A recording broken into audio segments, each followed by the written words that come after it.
अस्सलाम नाज़रीन, आप देख रहे प्रोग्राम काशिफ अब्बासी के साथ। पीडीएम की तरफ से एक और जलसा किया गया है और क्या इस जलसे के बाद पीडीएम दोबारा रिवाइव होगा क्या, ये सबसे बड़ा सवाल है इस सारे के बाद। दूसरा मसला यह है कि क्या पीडीएम के अंदर जो दरार आई थी वो दरार ठीक हो पाएगी या नहीं ठीक हो पाएगी, इस पर बात करेंगे अपने आज के प्रोग्राम में। सुने मौलाना फजल रहमान साहब ने जलसे में क्या कहा, जरा पहले वो सुन लीजिए।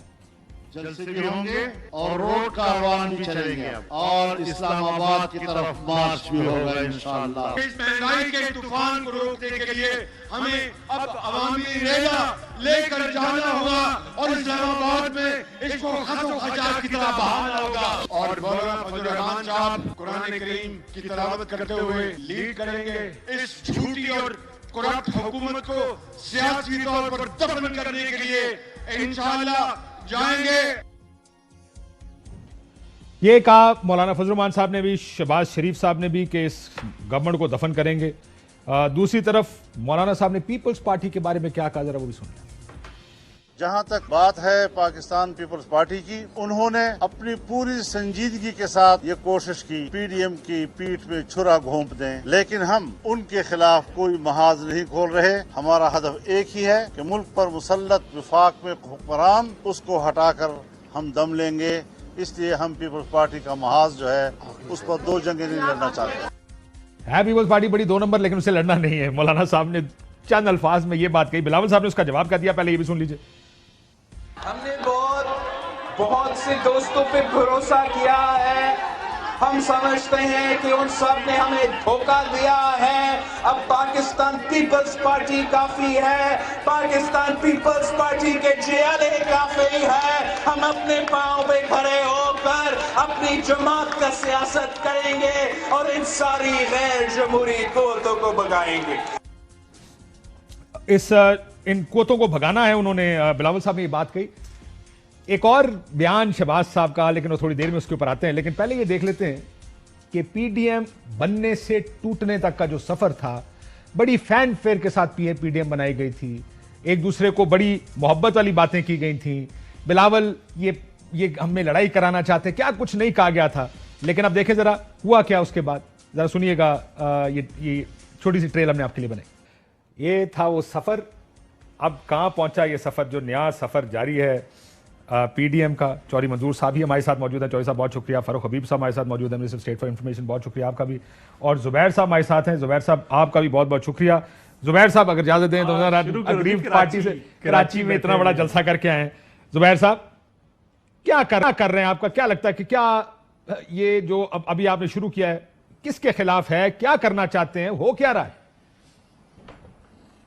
आपने इतना कुछ सुना दिया, उसके बाद कुछ बोलने के लिए बचा क्या है? आपने तमाम चीज़ें तो सुना दी हैं। इसने ये कहा, इसने ये कहा, 6 महीने पहले क्या कहा। बहरहाल ये पॉलिटिक्स है और जाहिर है अखाड़ पछाड़ होता है पॉलिटिक्स में। Unfortunate as it is, PDM जब बनी थी तो उसके जो मकासद थे वो बड़े संजीदगी के साथ तमाम पॉलिटिकल पार्टीज़ ने कमिट किया था कि इस हुकूमत के ख़िलाफ़ तहरीक चलाएंगे, और वो तहरीक चली भी और बड़े भरपूर अंदाज में चली। और उसमें ज़ाहिर है शुरू से कुछ चीज़ों पर इत्तेफाक नहीं था, जो कि एक नेचुरल बात है क्योंकि मुख्तलिफ पॉलिटिकल पार्टीज़ हैं और ख़ास तौर पर इस्तीफ़ों के हवाले से पीपल्स पार्टी की हमेशा से रिजर्वेशंस थी। उन्होंने उसको नो नहीं किया था। उन्होंने सिर्फ ये कहा था कि वो एक फाइनल आपका कार्ड होना चाहिए कि जब वो प्ले करें आप। हाँ, तो बड़ी अच्छी तरीके से उनको कह रहे हैं, लेकिन मौलाना साहब तो कहते हैं पीठ में जुरा घोंपा। मरियम नवाज साहब ने बयानबाजी की। ये बड़ा एक थिन लाइन थी जो हमारे पॉइंट ऑफ व्यू से थी और उनके पॉइंट ऑफ व्यू से थी। हम ये भी समझते थे कि उनके जो अपने रीजंस हैं रेजिग्नेशंस ना देने के, वो सिंध असेंबली में और सिंध में उनकी जो हुकूमत है उसकी भी जाहिर सी बात है उनको कंसिडरेशन करनी थी। और उनका एक 35-36 साल पहले जो उनके साथ एक तजर्बा हुआ था 1985 में, उसकी भी वजह से उसकी वजह से डिफरेंसेस हुए। मार्च में आके जब फाइनल हमारे नज़दीक के मार्च के एंड में लॉन्ग मार्च करना चाहिए और इस्तीफे देने चाहिए। पीपल्स पार्टी ने उस वक्त कंप्लीट बैकडाउन। सर लेकिन अभी जो मार्च लेकर इस्लामाबाद आना चाहते हैं, मेरी बात सुन लें, पहले आप सारे इकट्ठे थे, जिस वक्त जोर था पीडीएम का, जिस टाइम पीडीएम में वजन बहुत था सियासी, सारे लोग बयानबाजी कर रहे थे, उस वक्त आपने मार्च किया नहीं। अब मार्च मौलाना साहब के सर पे करना चाहते हैं। मरियम नवाज शरीफ साहबा इन जलसों का हिस्सा नहीं है, जो इतने बड़े बड़े जलसे जो सबसे पहले वो लीड किया करती थी। डोंट यू थिंक कि लोग देखकर ये सोच रहे हैं कि कंफ्यूज कौन है इसमें? जितनी भी तहरीक, जितना भी पीरियड था उसमें शहबाज शरीफ उस वक्त जेल में थे, तो जब मार्च के एंड में मेरा ख्याल है शहबाज शरीफ साहब बाहर आए हैं, उसके बाद पीडीएम के 2 जलसे हुए हैं और Shahbaz Sharif as president of the party represent कर रहे हैं उसको, पार्टी को पीडीएम में, चाहे वो जलसे हों। मरियम नवाज ने जो पीडीएम की मीटिंग हुई थी जलसे से एक दिन पहले कराची में, उसमें वीडियो लिंक पर ज्वाइन किया था। वीडियो लिंक आ गई। ये देखें, ये डिबेट तो अब हम इसमें पढ़ने वाले नहीं है कि जी मरियम नवाज जानबूझ के आ रही हैं या नहीं जानबूझ के आ रही हैं। बात ये है कि ये पीएमएलएन के दोनों बहुत हैवी वेट्स हैं। शहबाज शरीफ साहब बहुत बड़े हैवी वेट हैं, उनकी कंट्रीब्यूशन है, एडमिनिस्ट्रेटर जबरदस्त रहे हैं, एक्सपीरियंस है। अच्छा, हैवी वेट कौन ज्यादा बड़ा, मरियम नवाज ज्यादा बड़ी हैवी वेट है या शहबाज साहब ज्यादा बड़े हैवी वेट? नहीं, ये मुकाबला तो नहीं होता ना, मुकाबला होता ना सर, आप लोग तो ये मुकाबले करते रहे ना, कि आप तो खुद ही कहते थे क्राउड पुलर एक है, एडमिनिस्ट्रेटर दूसरा, ये तो आप ही लोग मुकाबले करते रहे। हाँ, तो अभी भी मैं यही कह रहा हूँ ना, लेकिन दोनों का बहुत एक इम्पोर्टेंट हैसियत है। अच्छा। और दोनों का रोल है बहुत इंपॉर्टेंट, उसको हम किस तरह से यूज करते हैं effectively to the benefit of the party. मैं उस पे आ जाता सर। अच्छा, एक बात और बता दें जुबैर साहब, ये सुने शहबाज साहब से सवाल पूछा गया मुफाहमत और मज़ामत के बारे में, क्या जवाब दिया वो भी सुन ले, फिर मुझे आप बताएं कि क्या वाकई ना मज़ामत है ना मुफाहमत है। सुनिए क्या कहा उन्होंने। पाकिस्तान के अवाम बिलखुसूस मुस्लिम लीग नून के जो कारकुन हैं वो कन्फ्यूजन का शिकार है कि वो मज़ाहमत की सियासत के लिए बाहर आएँ या मुफाहमत की सियासत के लिए आएँ। दूसरा मेरा सवाल ये है कि आप बड़े मियाँ साहब के साथ हैं या आप बड़े मियाँ साहब आपके साथ हैं? एक दूसरे के साथ। भंबल भूसू में मुझे आप मैं उसमें आने वाला नहीं, बिल्कुल आपको जानते हैं इस बात को। बहुत शुक्रिया। ना मुफाहमत ना मज़ाहमत, हमें शफाफ इलेक्शन चाहिए, हमें कानून की हुक्मरानी चाहिए। और बड़े मियाँ साहब मेरे लीडर हैं, मैं हमेशा उनके पीछे चला हूँ। आप अगर कोई गलत फहमी है तो मेरा ख्याल है मैं वो मुनासिब बात है। जी सर, मुझे आप बता दें जुबैर साहब, मुफाहमत है मज़ामत है? देखिए, इसको हम आपके लिहाज से तो नहीं चलेंगे कि मुज़ाहमत और मुफाहमत। आई थिंक बड़ी सिंपल सी है, उसको आप मुज़ाहमत कहें या मुफाहमत कहें। नहीं आप बताएं सर, बड़ा सिंपल है। मुझे आप बताएं, आपकी सियासत मुफाहमत की या मज़ामत की? मैं बता रहा हूँ, मैं बताता हूँ। हम वो सब करेंगे अगर हमें वो चीज़ें नहीं मिली जो एज अ सियासी पार्टी हमारा आइन के तहत हमें हक है। मिसाल के तौर पर इवन प्लेइंग फील्ड अगर सियासत करने की नहीं मिली, अगर इलेक्शन में धांधली हमें नज़र आ रही है तो हम उसमें चुप करके तो नहीं बैठेंगे। अगर हमारे लोगों को पकड़ के अंदर बंद किया जाएगा और रेफरेंसेस, झूठे रेफरेंसेस फाइल किए जाएंगे तो हम चुप करके ठीक हो गया। ये तो उसको मैं वापस आता हूं सवाल से। डेफिनेशन नहीं, वो ये डेफिनेशन तो आप लोगों ने देनी है ना। मुफाहमत, पावर टॉक्स टू पावर, आपको याद है मरियम नवाज ने बड़ा क्लियर कर दिया था पावर टॉक्स टू पावर। लेकिन आप तो विकेट के दोनों तरफ खेल रहे हैं ना, क्योंकि शहबाज साहब दोनों तरफ खेल गए हैं, आप सारी पार्टी ने दोनों तरफ खेलना, विकेट का ये तो होगा। नहीं, तो मैं ये कह रहा हूं कि हम बिल्कुल मुज़ाहमत करेंगे अगर हमें इवन प्लेइंग फील्ड ना मिली, अगर लोगों के केसेस बनाए गए, झूठे केसेस बनाए गए, तो हमारे पास कोई चॉइस नहीं है मज़ाहमत करें।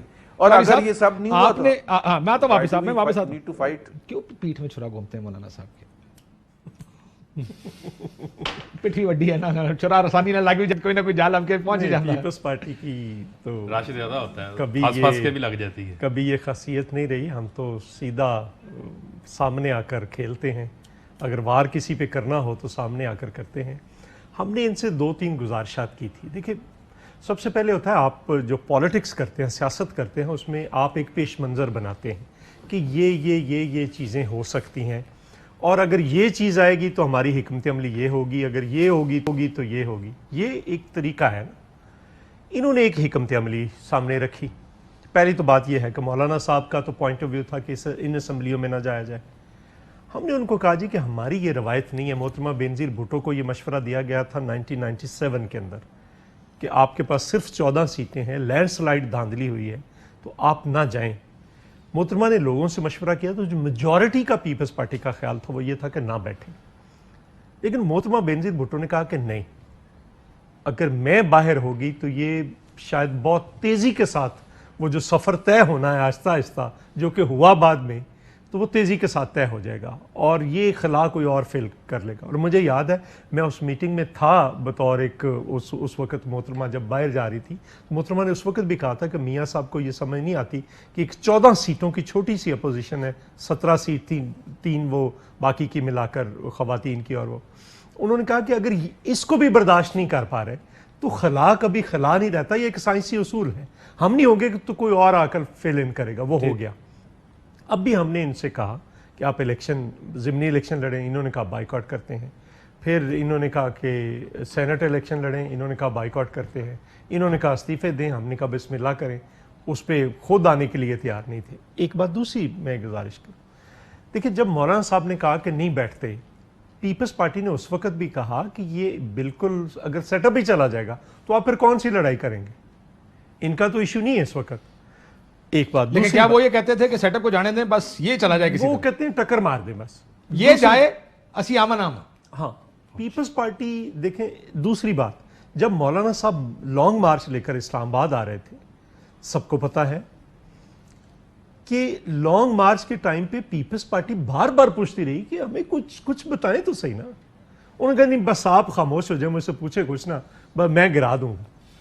हमने कहा जी अगर आप गिरा देंगे तो आपके साथ हैं, लेकिन हमें समझ नहीं आ रही कैसे गिरेगी, कोई मतलब है हम सारे पॉलिटिक्स या उड़ा दूंगा या गिरा दूंगा, दोनों में से कुछ एक होना था। ठीक है हाँ सर। और चौधरी साहब, या किसी ने उड़ना सी या किसी ने डिगना सी। और ये देखें ना, एक दूसरी बात, हम तो लाहौर में खुद कायरा साहब बतौर पंजाब प्रेसिडेंट मौलाना साहब की स्टेज पे थे, नवाज लीग का कोई बंदा नहीं था वहां पे लाहौर के अंदर। जब मौलाना साहब आप लोग तो कायरा साहब की सरबराही में मियां साहब से मिलने गए और मुलाकात का शर्फ हासिल हुआ, आपको हाँ इजाजत मिली, मौलाना साहब से तो मिलने से भी मियां साहब ने इनकार कर दिया। हाँ जी, तो ये सारी गेम विद इन गेम चलती रहती है। अच्छा नहीं, हम ये कहते हैं कि आज अगर पर्सपेक्टिव इनका दुरुस्त होता तो आज ये गवर्नमेंट ना होती, अगर हमारा दुरुस्त था तो अगर पीडीएम किस लिए बनी थी।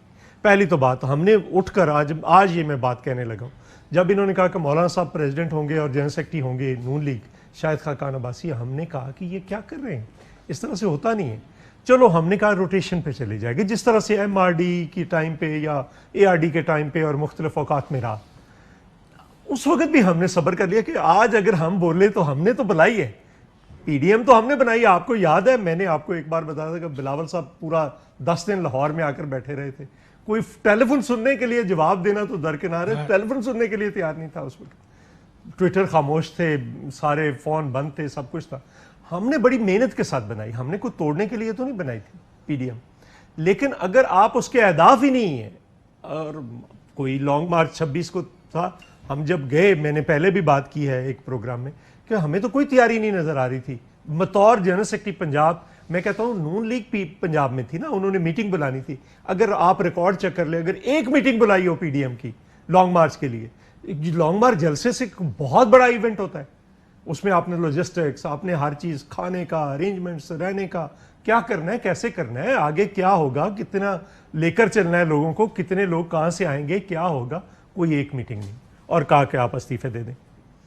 हमने कहा कि ये तो बिल्कुल एक, हम पहले दिन से कह रहे हैं कि इनको 2/3 अक्सरियत मिल जाएगी, अगर आप ये करवाना चाहते हैं तो। आप ये कह रहे हैं कि साड़ी गलती नहीं है। अब ये जो पीडीएम बन रही है, आप कहते हैं हुकूमत हम कराएंगे, वो कहते हैं और अटैक वहां पे जाकर हमारे खिलाफ है। और वैसे मोहब्बतें जुबैर साहब तशरीफ रखते हैं, मुझे जरा बताएं कि क्या जेयूआई और पीटीआई का वहां पे अलायंस नहीं है सिंध में, जीडीए के साथ अलायंस में नहीं बैठी? बताएंगे। अभी मौलाना साहब जब कह रहे थे चुरा घोंप रहे हैं, तो पीछे जो मौलाना राशिद सोमरो साहब खड़े थे, क्या वो उस अलायंस के बाहर मेन हुकूमत क्या देख रही है इधर? देखिए लुकिंग एट के मुसीबत है नहीं है। देखिए हुकूमत के लिए तो कोई मसला नहीं है, हमारे लिए ये इररेलेवेंट हो चुके हैं। और मसला ये है कि पहले तो ये फैसला होना है कि पीडीएम पीपल्स पार्टी एएनपी है या पीडीएम फजलुर रहमान या पीएमएलएन है, और ये एक दूसरे के लिए खतरा बने। हम तो नहीं है ऑपोजिशन, वो पीडीएम है ही नहीं। ऑपोजिशन जो है, तो वो चॉइस साहब कह रहे थे ना कि हमने बड़ी मेहनत से पीडीएम जो है वो बनाई है, तो मैंने कहा चले उसका क्रेडिट जो है वो चौधरी साहब को दे देते हैं। नहीं, अच्छा, खैर दूसरी जानिब जो है मसला क्या है? मसला ये है कि अपोजिशन को गिराने के ऊपर लगी हुई है। अब आप देखें कि 80 सीटों वाली जमात ने पीपल्स पार्टी के यूसुफ रज़ा गिलानी को सेनेटर बनवा दिया, जिनको कहा था उतरो कुर्सी से नीचे, आप कौमी मुजरम हो, आप नहीं आ सकते। आपने जाके स्टेज पे घड़ी खुदा बख्श में जियो भुट्टो के नारे भी लगवा दिए, हमने लड़ना नहीं है, हमने जो है वो इकट्ठे रहना है। उसके बाद जो आपके सामने हुआ, एक दूसरे को सिलेक्टेड कहने लग गए, और आज आप एक दूसरे को कह रहे हैं जनाब हमारी पीठ में छुरा घोंपा। उसकी बुनियादी वजह क्या है? बुनियादी वजह यह है कि अहदाफ का मालूम नहीं है, कन्फ्यूजन है।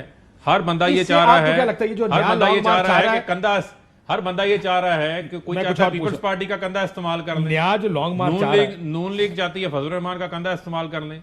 फजलुर रहमान सियासी बेरोजगारी को मिटाने के लिए कह रहे हैं मैं दोनों के कंधा इस्तेमाल कर लूं। हो ये रहा है मौजूदा सूरत हाल में, जिसकी वजह से इनके अपने वर्कर्स भी कंफ्यूज हैं, कोई नतीजा खेज मूवमेंट नहीं है चला पा रहे। लॉन्ग मार्च नाकाम, इस्तीफे नाकाम, अदम एतमाद नाकाम, हर चीज तो इनकी नाकाम हो चुकी है। अब क्या रह गया? अब ये लॉन्ग मार्च से चाहते क्या है? आपको कुछ समझ आ रही है? कोई अंदर खाने मीटिंग की होगी आपने कि क्या चाहते हैं, क्या लेना चाहते हैं उस लॉन्ग मार्च? देखें, मैं समझता हूँ कि हमारे लिए रेलिवेंट है, हमारे पास इतना टाइम ही नहीं है कि हम इनके लॉन्ग मार्च के ऊपर जो है वो तवज्जो दें, इसके ऊपर जो है वो काम करें। ये इनका काम है, ये जाने, इनका काम जाने। जुबैर साहब पहले भी दो तीन बार लॉन्ग मार्च कर चुके हैं, हमारे पास इतना वक्त ही नहीं है। जुबैर साहब, आपको ये लगता है कि जो वजन था पीडीएम का, वो वजन आपने, nobody is taking it seriously? यार कोई कह रहा है कि यार मुर्दा घोड़े में जान पड़ेगी। मैं देख रहा था टीवी चैनल्स मुख्तलिफ कल से और आज, क्या अचीव कर लेंगे, कोई मुर्दा घोड़े में जान पड़ जाएगी, ये मियां साहब की पॉलिसी वाज़ेह नहीं है, पीएमएल है। ब्रेक के बाद मुझे इसका जवाब दीजिएगा, ब्रेक के बाद लेता हूं इसका जवाब, एक ब्रेक लेते हैं, ब्रेक होता है। वेलकम बैक नाज़रीन। ये जो मफामत और मजामत है, इसमें सबसे दिलचस्प बयान जो किसी ने दिया वो रिसेंटली कैप्टन सफदर साहब ने दिया। बड़ा दिलचस्प एक बयान दिया उन्होंने इस चीज पर, जरा सुनिए वो क्या कहते हैं। मुफाहमत के साथ है या मुजामत के साथ? ये तो मरियम औरंगजेब साहबा जो हमारी सेक्रेटरी इंफॉर्मेशन है वो आपको बताएंगी, क्योंकि वो मुफाहमत वाली फाइल दाएं हाथ में है, मुजामत वाली बाएं में, उनको सही पता है। मगर मैं ज़हनी तौर पर मैं तो नजरिया करबला वाला हूँ। खड़े हो गए तो खड़े हो जाओ फिर।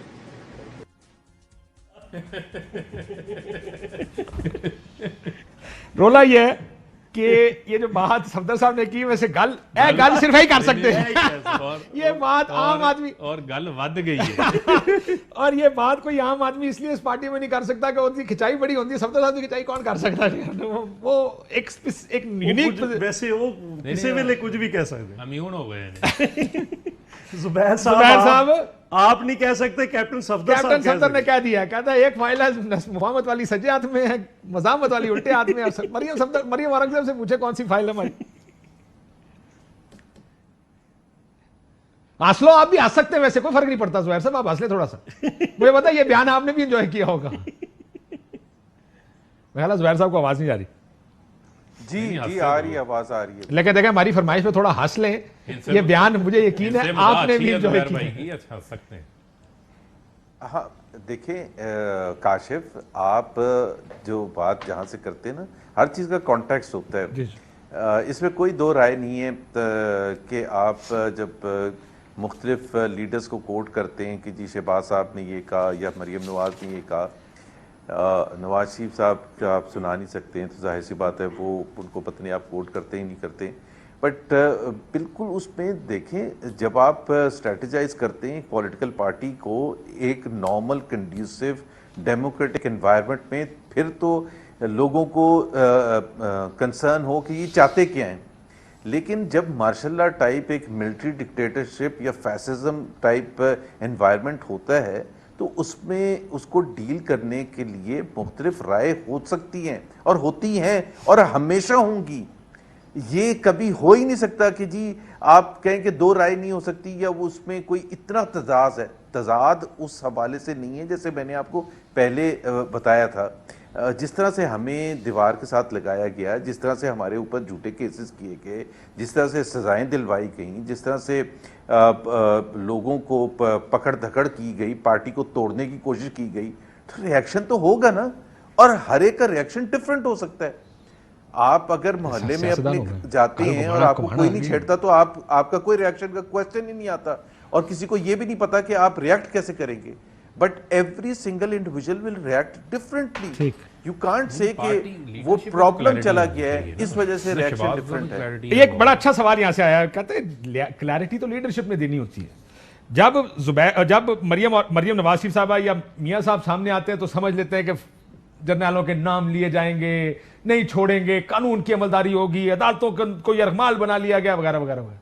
जब शहबाज साहब आते हो कहते हैं मजामत मफामत नहीं, साइड में करते हैं यार, मुझे मैंने नहीं लड़ना किसी से, मैं पाँव पड़ जाऊंगा। मियां साहब बड़े जानदीदा आदमी है, सो कंफ्यूजन आप लोग खुद क्रिएट करते हैं, कंफ्यूजन बाहर से नहीं आती। लेकिन एक और बात बड़ी इंटरेस्टिंग कही बिलावल साहब ने, ये पटवारियों वाला जिक्र भी। ये पटवारी कौन है पहले मुझे आप ये बताएंगे, पहले सुन ले बिलावल साहब ने क्या कहा। उन्होंने कहा हुकूमत जानती है ना पटवारियों से ना मौलाना से, मुकाबला सिर्फ जालों से। चलाएं जी। हुकूमत जानती है कि असल में मुकाबला सियारों से है, या पटवारियों से है, या मौलाना से है। कायदे के खिलाफ पीपल्स पार्टी का हो तो वो चीन में हो, और कायदे के खिलाफ लाहौर से हो तो वो मजा कर रहा है। मेरे हुकूमत के लिए पैगाम है कि आपका पहला और आखिरी हुकूमत है, उतना जुल्म करो जितना तुम खुद। पटवारी कौन है सर? मुझे भी नहीं पता, मेरे भी इल्म में इजाफा हुआ है। ਐਡੇ ਤੁਸੀਂ मासूम ये नहीं देखिए, अगर आपके लीडर ने कहा कोई तो होगा जिसको मुखातब कर रहे हैं। नहीं इतने मासूम नहीं है शेख साहब का सारा वास्ता उन्हीं के साथ ही रहा है। नहीं जुबैर साहब पटवारी किसको कहते हैं आजकल? इन्होंने स्ट्रगल उन्हीं पटवारियों के खिलाफ की है। नहीं एक्चुअली मैं तो ये इन टर्मिनोलॉजीज मानता ही नहीं, के खिलाफ हूँ। बड़ा अच्छी पटवारी या ये जो भी है, सिर्फ पीपल्स पार्टी को जिस नाम से रेफर किया जाता था वो एक पॉजिटिव वे में जियाला कहते थे, जियाला, ठीक हो तो वो एक पॉजिटिव था। ये जो पटवारी, मैं तो बिल्कुल इसमें बिलीव नहीं करता, ना ही मैं उसमें बिलीव करता हूँ जो बहुत से लोग। और मैं एक वापस आ जाऊँ उस डिबेट पर, थोड़ा सा रेफर कर, थोड़ी देर में आ जाता हूँ, थोड़ी देर में आता हूँ। देखिए थोड़ी देर में आता हूँ, मैं आपके पास आता हूँ, जरा मैं बाकी मेहमानों को मैं जरा इसमें इन कर लूँ ना जी। अच्छा ठीक। नहीं देखिए, अगर तो आपने मतलब एक तो क्लियर लाइन लेना, मसलन अगर आप ये कह रहे हैं कि मज़ामत या मुफामत, इसका तो खैर मरियम नवाज साहिबा ने भी कह दिया था कि हम मज़ामत इसलिए करते हैं कि मुफामत हो, एक बात। दूसरी ये है कि भाई क्लियर कट पॉलिसी लें आप। हमने कहा कि बजट के ऊपर रजिस्ट करते हैं, तो इवन आसफ जरदारी साहब भी वो शीट सी पहन के आ गए थे पार्लियामेंट के अंदर। हमारे सिर्फ 2 लोग नहीं आए थे जिनको कोविड पॉजिटिव थे वो, और उनको डॉक्टर्स ने कहा कि नहीं ये नहीं जा सकते वहाँ पे कंजेशन। तो नवाज लीग के, चलो मियाँ शहबाज शरीफ साहब की मैं मजबूरी से मैं उसको ऑनेस्टली एक जेन्युइन रीज़न मानता हूँ। ठीक हो गया। बाकी लोगों की क्या जेन्युइन रीज़न थी? जो बाकी लोग इवन इंक्लूडिंग शायद खाकान अब्बासी नहीं आए बजट जिस दिन पास हो रहा है, तो क्यों नहीं आए? अगर आप वाइस प्रेसिडेंट नहीं है तो सीनियर वाइस प्रेसिडेंट आके लीड करें, जो मेंबर पार्लियामेंट है, जिसको बड़ी मुश्किल से जाकर लाहौर से बनवाया है, तो उनका काम तो यही है, एक बात। दूसरी बात, हम ये कहते हैं कि आपने जो करना है पहले तो क्लैरिटी लेकर आए ना, करना क्या है। अब आपने फिर और शुरू किया है कराची से, जहाँ पे कोविड भी है, जहाँ पे और इश्यूज भी हैं, तो वहाँ पे आप पीपल्स पार्टी के खिलाफ कर रहे हैं। तो जो अगर आपने इस गवर्नमेंट के खिलाफ है तो इस गवर्नमेंट के खिलाफ कीजिए ना। मतलब मैं कहता हूँ कि चलो ये इन्होंने कहा जी अपोजिशन कोई खतरा नहीं है, अच्छी बात है, आपके लिए कोई खतरा नहीं ना, तो आटा तो वापस 35 रुपए पे ले आइए। अपोजिशन कोई खतरा नहीं है तो चीनी तो 55 पे ले आइए ना। अपोजिशन कोई खतरा नहीं है तो आप घी तो 150 या 160 पे ले आइए ना। आप पेट्रोल वापस ले आइए, आप डॉलर वापस ले आइए, ये चीजें हैं करने में। तो सब कहता अगर खतरा ही कोई नहीं तो वापस लाने की जरूरत है वापस से लाके आने का खतरा हो कोई तो नहीं भाई, लोगों के लिए तो फिर आसानी पैदा करें ना, जिनके आप रोज नारे मारते थे और कहते थे, ये बातें कहते थे। देखिए मैं एक बतौर सियासी तालिब इल्म के, मेरा ख्याल है जिस दिन नून लीग के अंदर खुद क्लैरिटी आ गई अपने अंदर, तो उस दिन चीजें तब्दील होना शुरू हो जाएंगी। ठीक, पॉलिटिक्स के अंदर। वरना ये कंफ्यूजन जो बढ़ती चली जा रही है, कभी ये लेफ्ट का रास्ता लेते हैं, कभी राइट का रास्ता, वो विद इन एनबी और विद इन अपोजिशन भी प्रॉब्लम पैदा कर रही है। आपके अंदर क्लैरिटी है कि आप किस तरह देख रहे हैं सारे, ये आपकी क्या आउटलुक है? 2 पार्टी उन्होंने कहा जी हुकूमत तो सोचती है कि हम असल में उनकी लड़ाई हमारे साथ, नून के साथ या मौलाना के साथ नहीं। आपको क्या लगता है अगली लड़ाई आपकी किसके साथ होनी? देखें, लड़ाई है दूसरी और तीसरी पोजीशन की। आप देख लें केपीके का, आप गिलगित बल्तिस्तान का रिजल्ट उठा के देख लें, दूसरे तीसरे नंबर की लड़ाई थी। एजे का नतीजा उठा के देख लें, दूसरे तीसरे नंबर की लड़ाई थी। सेनेट में ऑपोजिशन लीडर बनने के ऊपर लड़ाई हो गई इनकी। तो ये लड़ाई इनकी दूसरे तीसरी पोजीशन के लिए है, ये उसके लिए जो है वो लड़ते रहेंगे। हमें उससे कोई गर्ज नहीं है। हमारा बुनियादी तौर के ऊपर हमारा फोकस क्या है? हमारा फोकस ये है कि हमें जो मुल्क की एक्सपोर्ट्स थी वो डिक्लाइन में मिली, हम तारीखी हाईएस्ट 25.4 बिलियन पे ले गए। हमें तरसीलात ज़र मिले थे 19 अरब डॉलर पे, हम आज उसे 30 अरब डॉलर पे ले गए। हमें करंट अकाउंट डेफिसिट मिला था 19 अरब डॉलर के ऊपर, हम उसे पिछले 10 साल का लोएस्ट जो है वो 1.8 बिलियन डॉलर के ऊपर ले आए। हमें जो है वो लार्ज स्केल मैन्युफैक्चरिंग बड़ी कम हद तक मिली थी, हम उसे 14% से ज़्यादा ले गए। आज हम जो है वो हेल्थ कार्ड दे रहे हैं गरीब आदमी के लिए। आज उसको अपना घर बनाने के लिए हम नया पाकिस्तान हाउसिंग के अंदर उसको घर के लिए एनेबलिंग एनवायरनमेंट बना दी है। कामयाब जवान के ज़रिए नौजवानों को हम पैसा फराहम कर रहे हैं। जो नया पाकिस्तान स्कीम है उसके ज़रिए हम 30 लाख महदूद वसाइल वालों को बिलासूद 5 लाख रुपया फराहम कर रहे हैं ताकि वो अपने पाँव के ऊपर खड़े हों। हम एहसास प्रोग्राम के जरिए 260 अरब रुपया बजट में रखा। हम टारगेटेड सब्सिडी की तरफ जा रहे हैं, जो आम आदमी जिसको इस वक्त आटा महंगाई का इशू है उसको फराहम करें। ये बातें हमारी आदमी को समझ आनी चाहिए या उनको, मैं आपसे पूरा सियासी बात करें ना मेरे साथ। सर मसला ये है ना, वो कहते हैं ना माइंड ओवर मैटर। हमारा ये इशू ही नहीं है, ठीक है, हमारा ये इशू नहीं है। We don't mind and they don't matter. ये मामला है, ये हमारा सिंपल सा फंडा है। हम फोकस ने, हमारी तरजीहात जो हैं वो अवाम की फलाह बहबूद है। इनकी तरजीहात में अवाम नहीं आती। काशिफ साहब, आप लंदन बैठ के आपको सजाएं हुई हो, आप कहें हम आइन और कानून की बालादस्ती की बात कर रहे हैं, वहां आप मिलें हम्दुल्ला मोहब से और कल आप बैठ के इदारों के ऊपर तनकीद करें। ये कौन सा इनकलाब जो है वो जुबैर साहब इसका जवाब देते। वैसे वो ये चाहे कॉफी हाइड पार्क की वॉक पोलो मैचों वाला इनकलाब पाकिस्तान की अवाम मुस्तरद कर चुकी है। सर ये फ्राइडे टाइम्स ने खबर छापी कि PMLN supreme leader and former Prime Minister Nawaz Sharif is thinking of returning to Pakistan and resolve various issues afflicting the PMLN, according to informed sources for the Friday Times. ये बताइएगा कि ये बात आपकी इंफॉर्मेशन में है एज तर्जुमान मियां साहब and Maryam Nawaz Sharif साहब? वापस आने के हवाले से जी जी जी, इस वक्त तो इमीडिएटली कोई ऐसा ना डिस्कशन हुई है ना पॉसिबिलिटी है। I can say that very clearly. ना बात हुई है ना पॉसिबिलिटी वापस आने की। इंटरेस्टिंग। सो मियां साहब वापस नहीं आ रहे, मतलब और आपको लगता है उनको आना चाहिए? लिखा है या फ्राइडे टाइम्स में लिखा है, but I can say, I mean आपने कहा एज अ तर्जुमान, बिल्कुल आई कैन से कैटेगोरिकली कि अभी कोई ऐसी डिस्कशन नहीं है, ना ही पॉसिबिलिटी है। आइंदा जब होगा तो देखेंगे हालात के हिसाब से। लेकिन मियां साहब को आपको लगता है वापस आना चाहिए? क्योंकि ये बात बार बार आपके तादी भी करते रहे कि यार अगर लड़ना है, तहरीक चलानी तो वापस आके तहरीक चलाएं।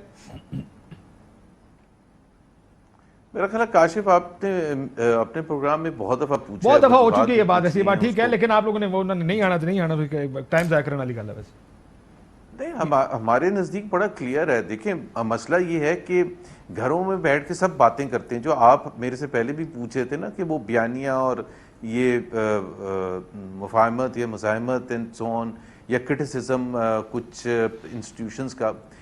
मसला ये है कि तमाम लोग जो यहाँ बैठे हुए हैं, बशमूल वो जो बहुत से दूसरे चैनल्स पर बैठे हुए हैं, वो सब बड़े खुल के बात करते हैं घरों में बैठ के, और 10 साल के बाद सब बात करेंगे, 15 साल के बाद सब बात करेंगे। जैसे मुशर्रफ साहब को तहस नहस करने के लिए सब तैयार हैं, ज़ियाउल हक को बर्बाद करने के लिए सब तैयार है। वो भी माशाल्लाह लीडर्स थे, वो भी फौज के सरबराह थे, अयूब खान भी फौज का सरबराह था, याया खान भी फौज का सरबराह था, लेकिन बड़ी आसानी से। इसका मतलब बड़ा क्लियर है कि आज अगर नहीं बात करते तो डरते हैं। माहौल ऐसा है, अब तो माहौल इतना खराब हो गया, इतना डरते हैं लोग के प्राइवेट फंक्शंस में बैठ के भी नाम लेते हुए डरते हैं। तो आप ये कह रहे हैं कि आपकी पार्टी वो वाहिद पार्टी है जो डरती नहीं है नाम शाम लेते हुए? देखें, एक बड़ी चीज इंपॉर्टेंट है, हम उस हद तक कभी भी तज़हीक नहीं करना चाहते जो इंस्टीट्यूशंस की तज़हीक समझी जाए। सर, बेनज़ीर भुट्टो साहब की पुरानी प्रेस कॉन्फ्रेंस से सुनी आपने? वैसे जी, बेनज़ीर भुट्टो की पुरानी प्रेस कॉन्फ्रेंस वगैरह को सुनी आप? क्या कह रहे हैं? मैंने कहा अगर बेनज़ीर भुट्टो साहबा की को पुरानी प्रेस कॉन्फ्रेंस सुनी आपने,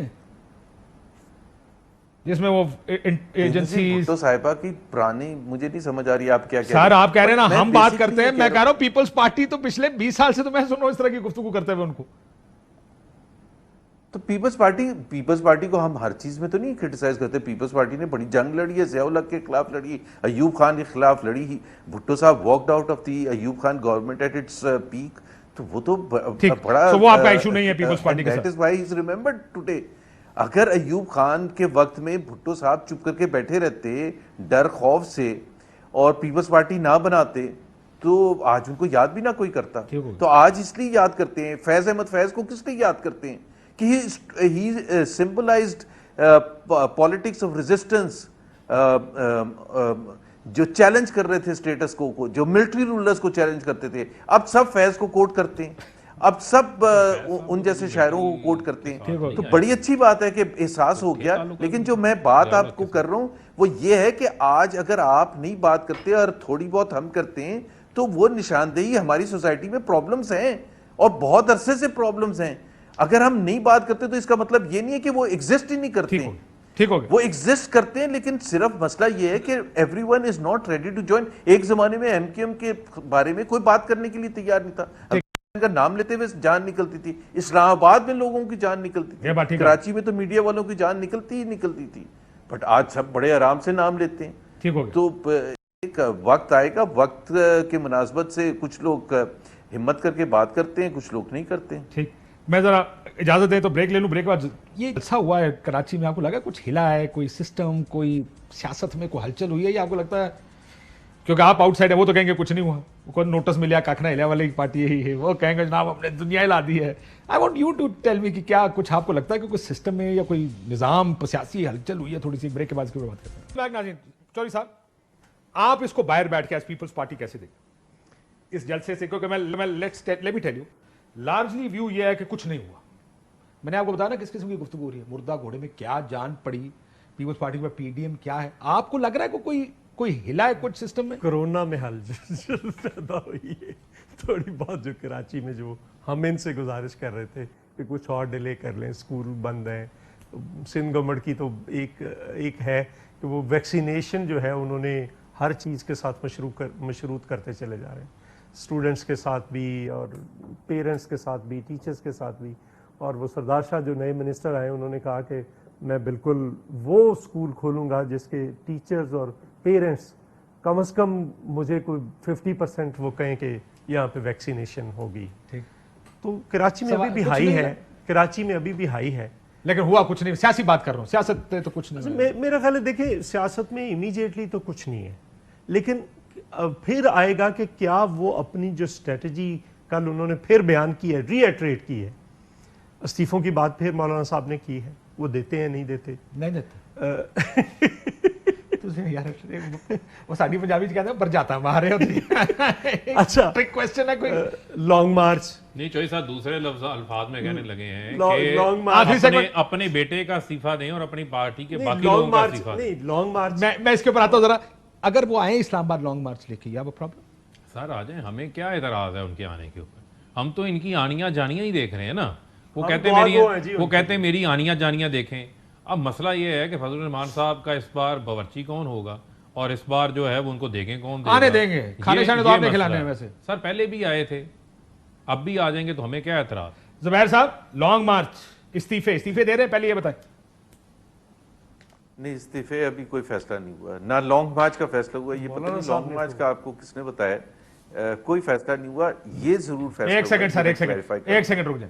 आप कह रहे हैं लॉन्ग मार्च का कोई फैसला नहीं हुआ। सर सुन ले क्विकली, मौलाना साहब पहले वजाहत कर दूं, फिर आप सुना देना। सर नहीं, पहले उसके मुताबिक आप बताइए। सर एक मैं आपको बता, देखिए मौलाना साहब ने एक कोलंबस में दुनिया का चक्कर लगाया था। मौलाना साहब पाकिस्तान का बार बार चक्कर लगा रहे हैं। वो कह रहे हैं रोड कारवां चलेगा, रोड कारवां चलाएंगे, पूरे मुल्क के अंदर जो है वो घूमेंगे। जुबैर साहब ने कहा इस्लामाबाद की तरफ मार्च करेंगे। जुबैर साहब, उसने कहा मौलाना फजल रहमान साहब एंटरटेनमेंट करेंगे। शहबाज साहब ने भी कहा, मैं आपको सुना देता हूं, पहले सुन ले। जलसे भी होंगे और रोड कारवान भी चलेंगे अब, और इस्लामाबाद की तरफ मार्च भी होगा इंशाअल्लाह। इस महंगाई के तूफान को रोकने के लिए हमें अब अवामी रैला लेकर जाना होगा और इस्लामाबाद में इसको खसो खचार की तरह बहाना होगा। लॉन्ग मार्च जो जनरल कॉन्सेप्ट हमारे यहाँ पिछले कुछ चंद सालों से बना हुआ है कि वो इस्लामाबाद में जाएगा और धरना देगा। उनका सिग्नल रुक गया, लेकिन बहुत शुक्रिया तमाम मेहमानों का। वो कहते हो लॉन्ग मार्च का कॉन्सेप्ट समझाने की कोशिश कर रहे थे। नाज़रीन, गुफ्तगू आपने सुनी, इजाज़त दीजिए, अल्लाह हाफ़िज़। अहम तरीन खबरें अब एक क्लिक की दूरी पर। आपके पसंदीदा टॉक शोज हों या अहम मुल्की या गैर मुल्की शख्सियात की न्यूज कॉन्फ्रेंसेस, हर लम्हा बाखबर रहने के लिए सब्सक्राइब करें हमारा YouTube चैनल। मौसम की सूरत हाल हो या खेल के मैदान से खबरें, अपने मोबाइल फोन से मुल्की और बैनुल-अक़वामी अहम खबरों तक रसाई के लिए डाउनलोड कीजिए मोबाइल ऐप। बावसूख ज़राए से मुसद्दिका खबरों, तज्ज़ियों और तबसरों से मुस्तफ़ीद होने के लिए विजिट कीजिए पाकिस्तान की सबसे बड़ी न्यूज वेबसाइट www.arYnews.tv।